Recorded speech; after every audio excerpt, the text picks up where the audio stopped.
Hi, Mom. Hi, What is so special about this day? I was born Tell us more.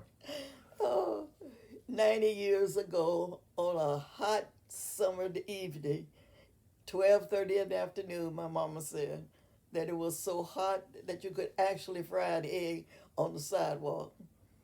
And I decided at that moment that I wanted to come into the world. So that made it special for her and my dad and grandmama and granddaddy, and made it special for me because I got a chance to see outside of that little cocoon that I was in.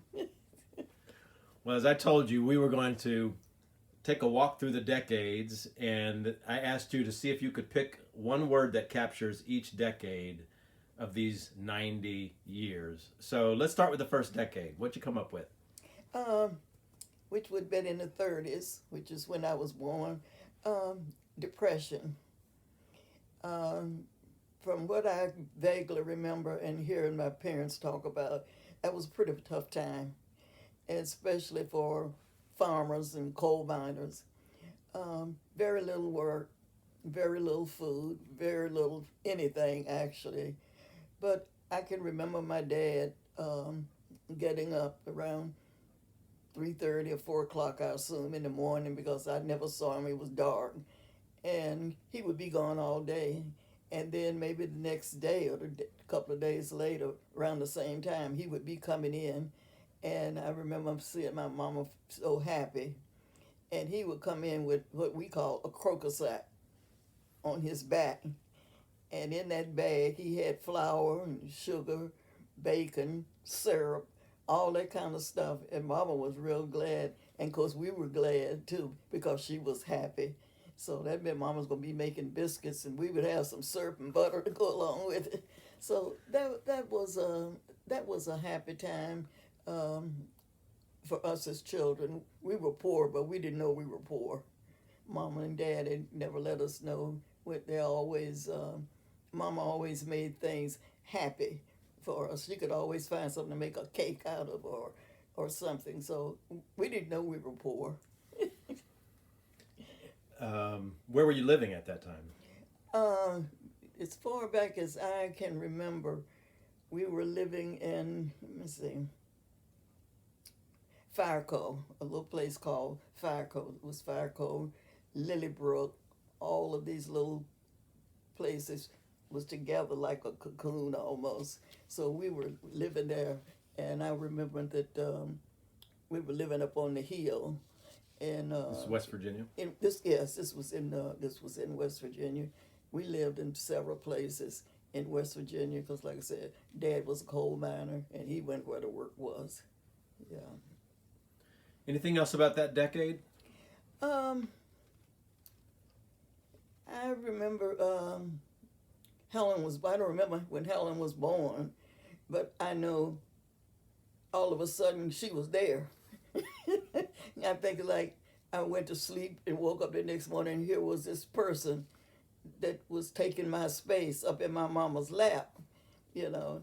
And later on in this same decade, I don't know a whole lot about Helen because I guess we were too close together in age. But then I remember my brother Robert Lee, which was the third child, first boy. Now I remember Mama being pregnant with him, although we didn't use the word pregnant, we didn't know what that was. But I remember Mama making baby clothes, but I thought she was making doll clothes. In fact, she told me that she was making doll clothes for me. And she was doing all these little cute little gowns and little blankets, and I'm thinking, oh boy, I'm gonna have a good time. But then one morning, like it always was morning time, I guess all this stuff happened at night, that I woke up and here this baby was, and he had on my doll baby clothes. And of course, needless to say, I was a little bit upset. And I asked my mama, why does this kid have on my doll baby clothes? And she said, well, Mildred, she talked real slow. Yes, Mildred, he came here and he didn't have any clothes. So I didn't think you would mind if I let him put your doll baby clothes on and wrap him in your baby blanket. So I kind of thought about it, And I agreed. Yeah, we couldn't have a baby going naked, I guess. But I really wasn't all that pleased because then that meant I didn't have anything for my doll baby. So that stood out. So that was in the 30s. Yeah. When did Uncle Willie James come along?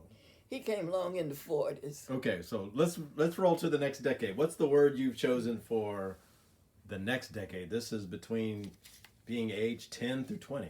Yeah, World War II.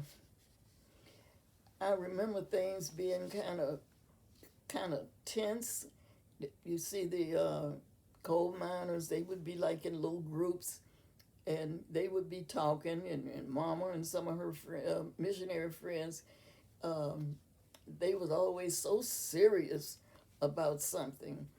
And later on, I found out that they had declared war, that President Delano Roosevelt, that they had declared war. But from what I gather, this stuff was going on before, before the 40s. It must have been in the late 30s, like in 38 or 39 or something, because there was some stuff going on with Germany or somebody was acting up over there. And you hear little bits, because we didn't have a TV during that time. We had a radio. And but then all of a sudden they declared war. And I remember that it was really, this was a bad thing. I didn't know what a war was, but it was bad because Dad and them took it so serious. And some of the young men that I used to see, even though I was a kid, but everybody knew everybody, they disappeared. And now that I'm older, I know what was happening. They had been drafted, so they had gone off to work. And I kind of remember going off to the CC camp, which was under Roosevelt, because he created what they called the New Deal, where his young men would go and work on the railroads and fix the roads and all that. So I was kind of used to seeing people disappear, but these men just was gone. And of course, now that I'm older, I know that it took time for them to go and be drafted and all the stuff that goes along with it. But I remember that, although nobody in my immediate family was drafted, because my brother, two brothers, were just kids. And of course, we had the two girls, so we weren't worried about it. And Daddy was a coal miner, so he wasn't going to be drafted. And I had one uncle that lived there, and he was a coal miner, so he wasn't drafted. So it really didn't touch me, but being a sensitive child and picked up on other people's feelings, I knew something was going on, and it wasn't a good thing. Yeah. What do you recall seeing that made you aware something's going on? It's bigger than our family. It's bigger than our neighborhood. It's bigger. I remember Mama going to the store and coming back, and she couldn't get sugar because the ration had started somewhere in that area, and then they had what they call ration stamps, ration books, and which was little coupons, and they gave you according to your size of your family. Well, of course, by that time there was Helen and Robert Lee, Willie James, I think, myself. So there were four of us. So we got quite a few of those coupon books.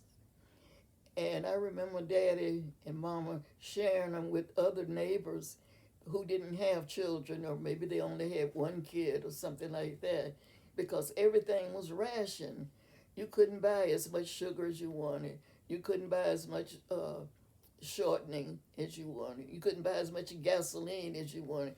You had to have these coupons, these stamps, we call them, in order to, even though you may have the money, but without the stamps, you could only get a certain amount. Mm-hmm. So I remember Mom and them sharing that. Now, whether they sold them or not, I don't know. But I do know they did share them, because I know our next door neighbor that only had one child, that Mama used to share with her, and she would go to the store and get maybe 2 or 3 containers of shortening. and she would always give this lady one, you know. So there was always the sharing going on in the community, you know. So I remember that. Yeah. What are some other things in that second decade when you're becoming 10 to 20? These are your schooling years. What are some other memories that Oh well, come let's to see. mind? Well, later on, Willie James came along after Robert Lee, and then here comes Junior. Then here comes Matthew. So this family just kept getting bigger and bigger and bigger. And of course, the size of the family meant more responsibility for Helen and myself. And with me being the oldest, I really had certain responsibilities that I had to do. I remember not making a fire, but seeing to it that the fire had coal on it, because the coal truck would bring the coal, and then we would bring it in the house. You know, Daddy always saw that the bin was full of coal, and I think they ordered about a half tons or maybe a ton. I don't know, but we always had plenty of coal. And I remember this heater in the middle of the living room, and this is where everybody gathered. So there was no heater in the bedrooms, which was where all of us slept, and Mom and Dad had their room. And of course, we always had a living room. Mama said you never knew who was coming, so you always had a living room, and you didn't play in the living room, you know. But in the bedroom, there was all these kids with these double beds in there, and the boys slept. I think it was like three of us in a bed. Like maybe I think Helen, myself, and maybe the baby Matthew. We all slept together, and the other three boys, they slept together. And I remember Mama coming in there, putting them heavy quilts on top of us. You could not move. So she said good night. It was good night because you couldn't move to do nothing. And of course, you had to go to the bathroom. You did that before you went to bed because you had to go to the bathroom outside unless you had a pot. And then the pot was up in Mama's room. So those were some things that I think about as I think about the convenience that we have now. I can run here to the bathroom, 2 or 3 bathrooms in one house. You know, it was unheard of, you know. So I'm grateful for where we've come from. Yeah. What do you remember about either grade school or how did school happen? I remember. We have a lot of buses and things today. How did it happen then? Yeah, well, I remember going to school. I don't remember when I started, but I know that I was so little that I couldn't go to school. I couldn't walk to school by myself. So there was some bigger kids in the neighborhood that always had to walk to school with them and walk back with them. So Mama was always home when we got there. I remember one incident. It must have been before school let out, but it was warm, and this big kid scared me with a snake. I had gone to school, and then we stopped by the pump where we got water, and he decided he was going to show me this snake. And I had 2 or 3 fits. I guess I was screaming so loud, Mama heard me. And I'm telling you, my mama was like a sailor that had too much drink. And I'm telling you, she laid that little boy out. I guess he was a big boy. I don't know what you call big. And she was ready for his mama, too. So it scared me so bad. Until this day, I'm scared of snakes. I don't care which way he come, on the paper or on the TV. I have nothing for him to do. So that was one incident.